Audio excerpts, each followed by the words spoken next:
तो दोस्तों रूस के राष्ट्रपति व्लादिमीर पुतिन ने कुछ ऐसी बातें कह दी हैं जो किसी को भी अच्छी नहीं लगी। पर्सनली मुझे तो इनकी बातें बिल्कुल भी अच्छी नहीं लगी है। मुझे क्या, हर भारतीय को इनकी बातें अच्छी नहीं लगी है। और इनकी बातें जो आज इन्होंने कही है वो बातें भारत और रूस के रिश्तों के बीच में विवाद भी खड़े कर सकती है, बीच में दूरियां भी ला सकती है। और भारत इस बयान पर रूस से बहुत ही ज्यादा खफा है। अब मैं आपको पूरी बात बताता हूँ दोस्तों, पूरी बात समझाता हूँ। दरअसल रूस के राष्ट्रपति व्लादिमीर पुतिन जो है वो अभी चीफ गेस्ट बन करके चीन में गए हुए हैं विंटर ओलंपिक्स में। जी हाँ दोस्तों, 2022 में विंटर ओलंपिक्स होने वाले हैं जिसका सभी देशों ने पूर्ण रूप से बहिष्कार किया है। उसी विंटर ओलंपिक्स में चीफ गेस्ट बन करके गए हुए व्लादिमीर पुतिन। और दोस्तों वहाँ उनका इंटरव्यू हुआ और ये इंटरव्यू लिया है वियन न्यूज ने। जी हाँ दोस्तों, famous news agency vein news ने ये इंटरव्यू लिया है। और इंटरव्यू में उन्होंने ये पूछा कि जहाँ सभी देश चीन का विरोध कर रहे हैं, चीन के ओलंपिक्स का पूर्ण रूप से बहिष्कार कर रहे हैं, इस पर आपकी क्या राय है, हमें बताइए। तो उन्होंने कहा कि जैसे चीन हमारा समर्थन किया यूक्रेन मुद्दे पर, पूरी दुनिया रूस के खिलाफ थी, उसके बावजूद चीन ने हमारा समर्थन किया, वैसे ही रूस चीन के साथ है ओलंपिक्स में। और उन्होंने ये कहा कि खेल को खेल ही रहने देना चाहिए, खेल को राजनीति नहीं बनाना चाहिए। खेल और राजनीति अलग अलग होनी चाहिए। दुनिया के सारे देश राजनीति जोड़ रहे हैं इस खेल में, खेल को खेल की तरह अपनाना चाहिए, उन्हें बहिष्कार नहीं करना चाहिए, ऐसा रूस के राष्ट्रपति ने कहा। अब आप कहेंगे कि उन्होंने क्या गलत कहा। तो दोस्तों अब मैं आपको बताता हूँ कि उन्होंने क्या गलत कहा। दोस्तों उन्होंने बहुत ही बड़ी गलत बात कही। भारत ने सभी देशों की तरह उनका बहिष्कार नहीं किया था। विंटर ओलंपिक्स को भारत ने अपनाया था, पूर्ण रूप से अपनाया था। सभी देश दोस्तों, सभी देश, यहाँ तक कि पूरा यूरोप चीन का बहिष्कार कर रहा था। सभी यूरोप बोल रहे थे कि विंटर ओलंपिक्स का बहिष्कार करना चाहिए। और अमेरिका ने भारत को भी कहा था बहिष्कार करने के लिए। जी हाँ दोस्तों, अमेरिका ने भारत के ऊपर दबाव बनाया था कि आप भी इसका बहिष्कार कीजिए। उसके बावजूद भारत ने कहा था कि हम इसका समर्थन करेंगे।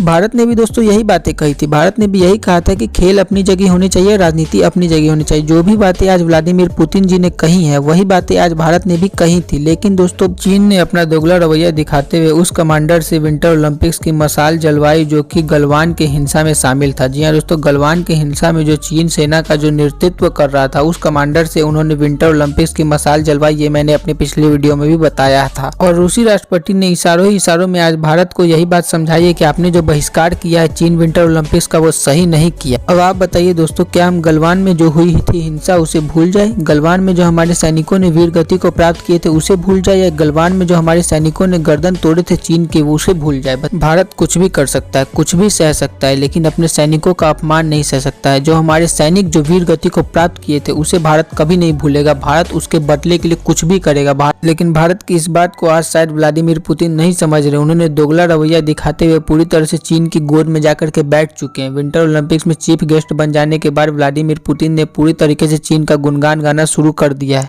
इन्हीं सब वजहों से दोस्तों भारत और रूस के रिश्तों में आने वाले दिनों में दूरियां भी नजर आपको आ सकती है। हालांकि इस पर आपका क्या व्यू पॉइंट है कमेंट सेक्शन में जरूर बताइएगा। दोस्तों आपका कमेंट हम जरूर से पढ़ेंगे। और दोस्तों अभी तक आपने लाइक नहीं किया तो लाइक कीजिए, सब्सक्राइब नहीं किया तो सब्सक्राइब कीजिए और अपना प्यार बनाए रखिए। जय हिंद दोस्तों, वंदे